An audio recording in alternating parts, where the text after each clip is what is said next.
ভাই এই শহরে আপনি বিশ্বাস করবেন কারে আমাকে একটু বলবেন।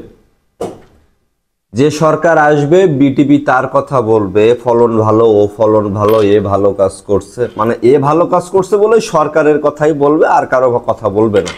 বিটিভি আগে একটু মানুষ দেখতো, এখন দেখে না। এবার এখনকার যে সোশ্যাল মিডিয়া, ফেসবুক, ইউটিউবে যাদের অনেক বেশি ফলোয়ার আছে চ্যানেলগুলোতে, ফেসবুকে যাদের অনেক অনেক ফলোয়ার আছে চ্যানেলগুলোতে, সাবস্ক্রাইবার আছে, তারা চায় মূলত নিউজ। আর যদি সেটা হয় হট নিউজ, তাহলে তো আর কথাই নেই, টাকা আর টাকা। কারণ ফেসবুক ইউটিউবে ভিডিও তো আমরাও বানাই, জানি কত কি টাকা। আর মিডিয়া কিন্তু যে বিষয়টা, সেটা হচ্ছে আগে কিন্তু তাদের ফেসবুক বা ইউটিউব থেকে বা অন্য কোনো সাইট থেকে ইনকাম হইতো না, কিন্তু এখন তাদের অ্যাডসের পরিমাণও বেশি, এবং তাদের যে মানুষজন আর কি কাজ করে, সাংবাদিকরা, তারাও কিন্তু এখন হিউজ, কারণ প্রচুর টাকা। তো হেডলাইন বা হাইলাইট যেটা করে তারা শুরুতে, মানুষ কিন্তু বাঙালির মানে সুলে খাওয়ার সময় হয় না, মনে করেন এই কলাটা এটা সুলে খাওয়ার সময় হয় না, কেউ কেউ আছে যারা টাস করে খাইয়ে ফেলে।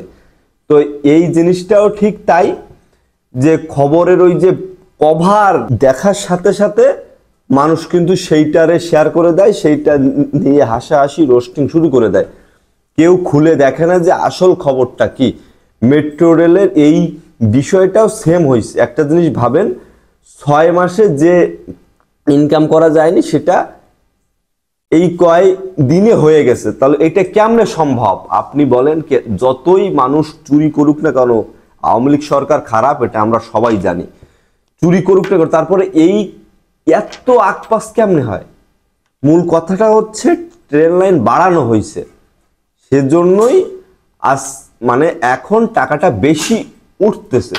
এবার এই খবরটা নিয়ে কিছু এই নতুন সরকারের যারা সাপোর্ট করে তারা খুবই হাইপার হয়ে গেছে, এ কি অবস্থা, কি বুঝলেন বুঝলেন।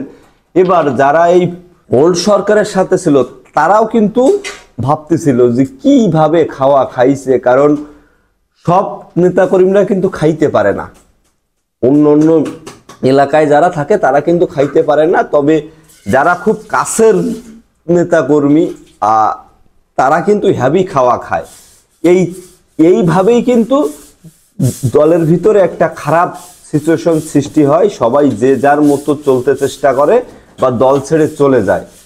তো আমাদের উচিত সঠিক খবরটা আগে ছড়ানো, আগে মানুষের জানানো। যারা মিডিয়া ভাইয়েরা আছেন, আপনারা যা বলেন তা বলেন, টিভিতে বলেন, আপনারা মিডিয়ায় এইটা ছাড়লে বেশি ভিউজ হয় জানেন। এবার অনেক অনেক খবর আছে কিন্তু যেটা টিভিতে দেখানো হয় না, মানে সম্ভব হয় না বা দেখায় না, কিন্তু সেটা ফেসবুকে ইউটিউবে কিন্তু ঠিক ছেড়ে দেয়। এই এখন একটা খবর দেখার পরে বিশ্বাস করার দরকার নেই, আগে যাচাই করেন যে আসলে সব জায়গা থেকে সেম আসতেছে কিনা, বা ফোন টোন করে যাচাই না করে এখন কাউরে ভালো ভালো খারাপ বলার দরকার নেই। কে ভালো কে খারাপ আমরা কেউই জানি না। Thank you so much. ভিডিওটা ভালো লাগলে লাইক করবেন, কমেন্টসে মতামত জানাবেন, শেয়ার করতে একদমই ভুল করবেন না, পেজে নতুন হলে ফলো করবেন। আর এই দেখ কলা খাচ্ছি।